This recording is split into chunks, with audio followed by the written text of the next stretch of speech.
We're going to try something a little bit different today. Last week, Monday, middle of the week sometime, got a couple of bottles in the mail from 291 in Colorado. And usually I'll try to do some sort of a bottle review whenever somebody will send me something.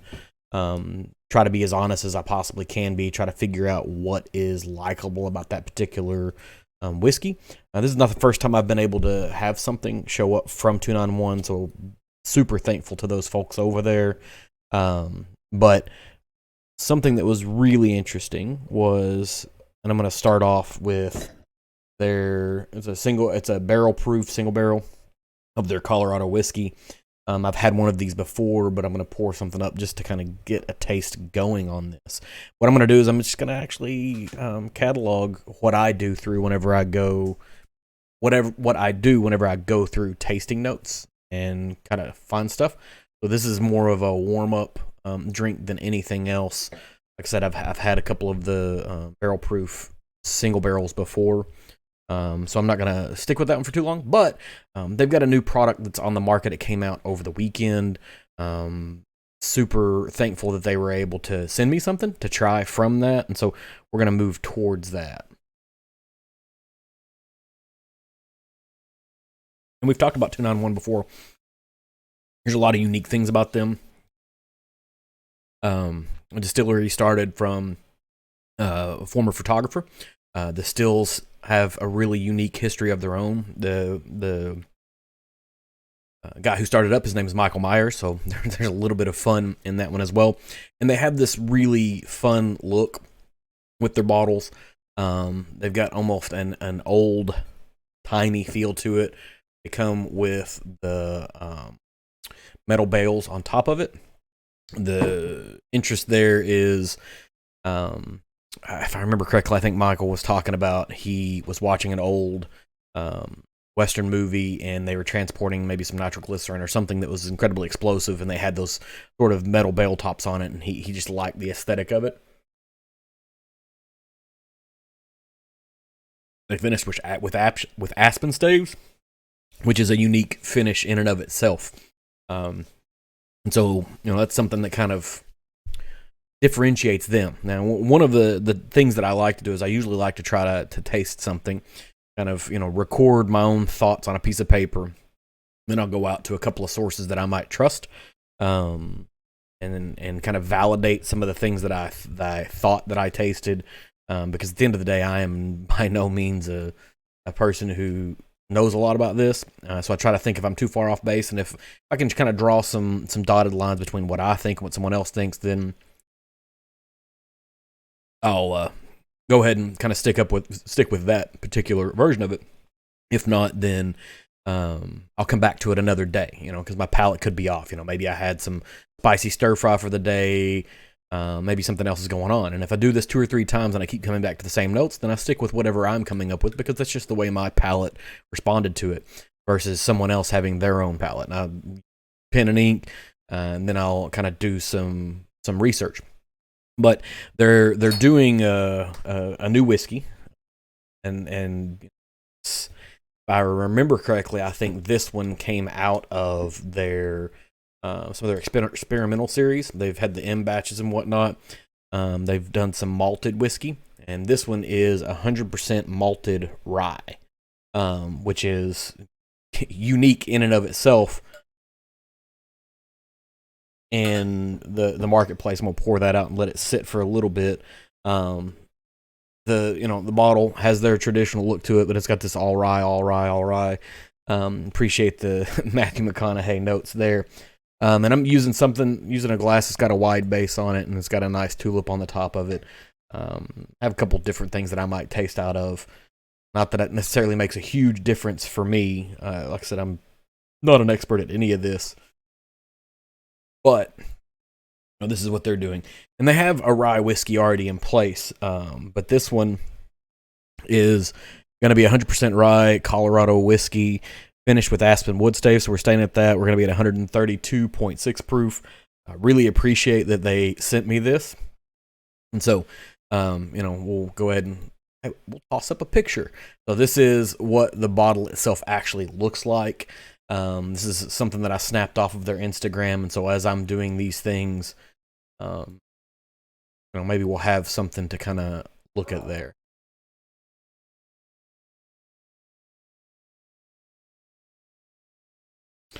Between drinks, I usually like to use some type of water or mineral water or whatever. I happen to have some Topo Chico on hand. I don't know that it makes a huge difference. I know that it works better than just generic water.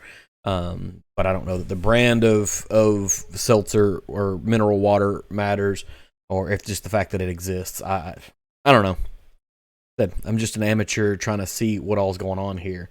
I mean, it's got a really good color to it. Try not to spend too much time thinking about color, because color could mean a lot of things. It could be that they're using small barrels. It could be a whole lot of stuff. So it doesn't necessarily mean anything. It could be secondary finishing, whatever. But it just has a real nice look in the bottle. Has a very dark complexion to it, so to speak.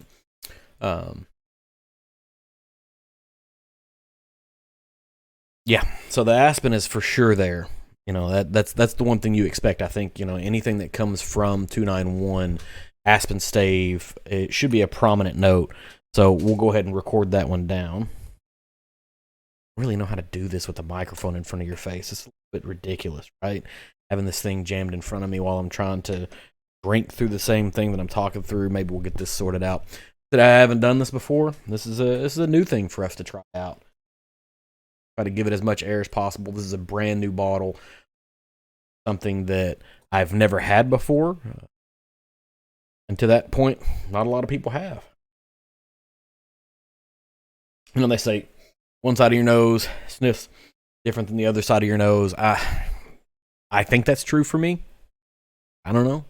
But I just, I pay attention to what people who I trust do and try to mimic some of those behaviors. Places that I generically go to for tasting notes are going to be David from Whiskey in My Wedding Ring, Jack Hood Sommelier, which is, I think, the only person that I know of that has notes up on this, Bourbon Lens, Drew from Whiskey Lore. These are all people that I highly trust their palates and have found that I generically will get a lot of the same things that they get in some form or fashion. And maybe that's, wishful thinking, because I respect their palates. I'm like, oh, I taste like they do. But I have routinely found that if one of those four, if not all four of those four, appreciate something, I usually will as well.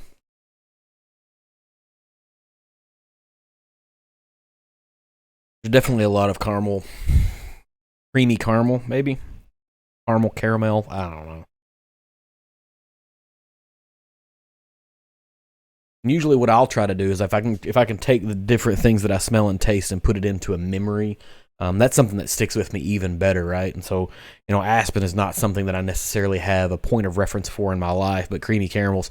I mean, you think about Werther's Originals or those square chewy caramels that you used to get that would borderline pull a tooth out, but they were really delicious. I'll have to look those up later and kind of figure out what that was. It was a thing that was kind of present in my childhood always. Surprisingly, I'm not getting a ton of rye here. Now, I don't know if that's the rye spice is hiding behind the aspen, or if the malted rye doesn't have that appearance of rye that I'm used to. So we'll see. I'm tasted, I guess.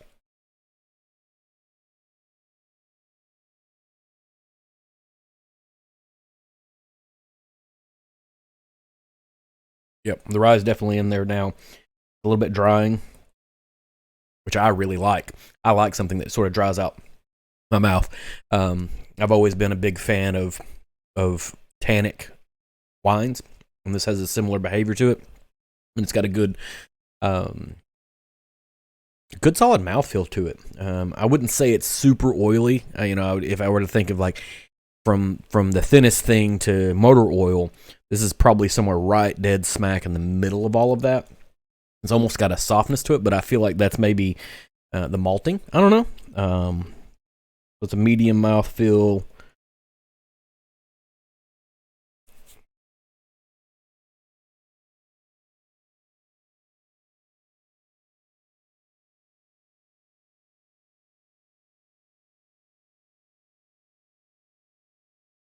This has definitely got to be born.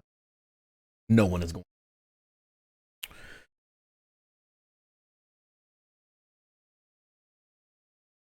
It's got a good spiciness in the mouth. It's not quite peppery.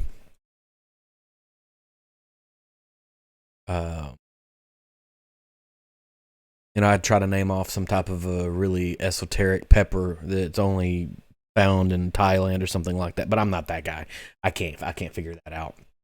And there's a little bit of funk on the back end of this, right? So I would say as it finishes out, it dries and it gets a little funky. Almost like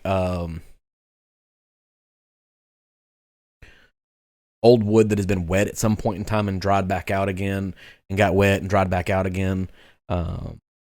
Not quite rotten, but you could tell it was kind of impacted by moisture over time. So it's the woodworker in me.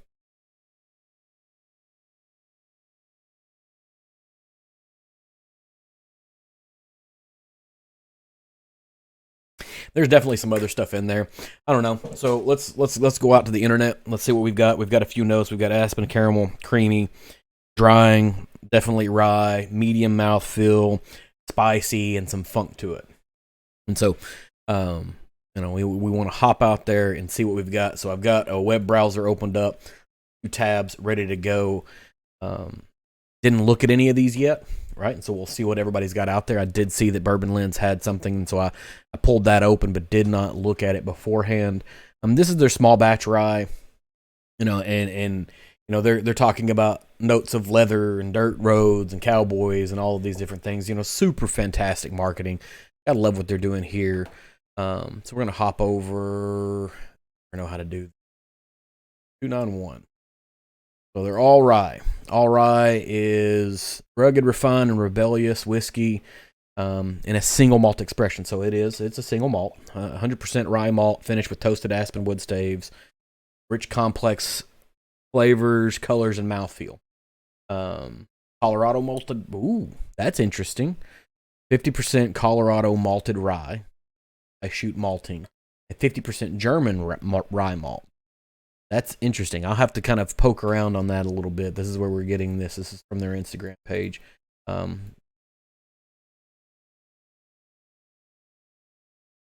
Highlight this. Give that a Google search.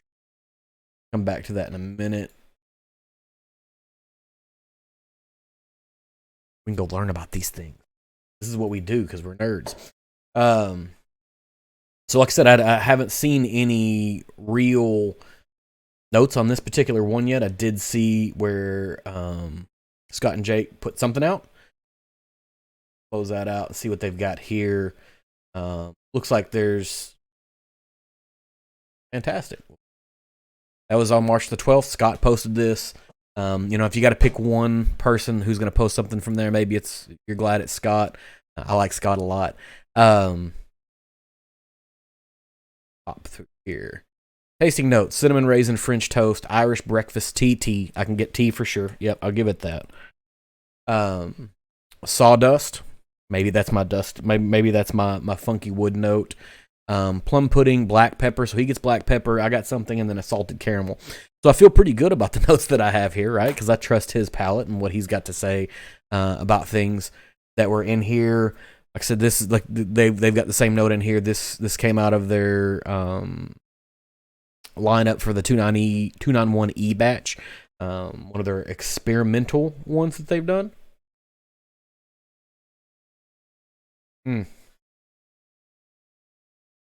Yeah, tea for sure. So I missed that one. I usually always get a tea of some type. Like I said, I know that Jack did. Let's do keyboard. Go see what Jack had to say about it. You almost always got to trust a guy with the name sommelier in his title, right? So we're gonna have this one right here. I bet it's gonna be the last one to load. Got to be that one. What a guess, Jack. He's such a guy. Damn. 100% rye. So what does he have? Good mouth coating, spicy dates, charred creme brulee. Okay, I can see that. Maybe that goes with my creamy caramel. I can get that. And long baking spice finish. I don't get as much of the baking spice on the long-term finish of it as maybe he does.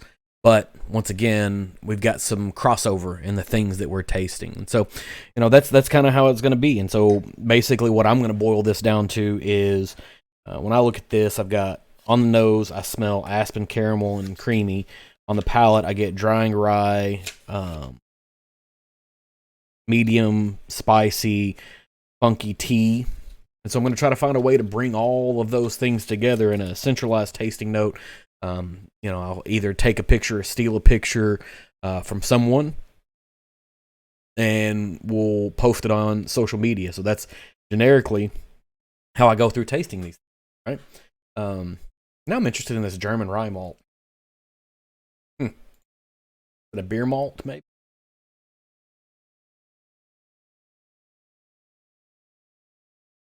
Could be. Weyermann rye malt pale. I don't know. This is all it's all super super interesting things. So I'll have to steal some text probably from one of their publicity whatever you have. Kind of put that out there as well. I said this is a really really good whiskey. This is not something that if all you ever drink is bourbon, you probably don't want to start here. You probably want to start with either their Colorado whiskey or one of their bourbons that have been finished in Aspen Staves, kind of get used to what that is. But if you're a rye drinker, like if you're a rye whiskey drinker, or you're somebody who just wants to try really unique and different things, this is pretty top notch. I mean, this is something that I will absolutely pull out to share with people who are interested in tasting new and unique things, because it's really good. Really, really good. So thanks 291 for the bottle. I'm going to enjoy this for quite some time. I'm going to come back and revisit it. Try to taste things at least 3 times. Keep coming back to it, especially if I like it the first time. I know I'll usually continue to like it. And this one's right off the top is a absolute winner for me. So thanks, guys.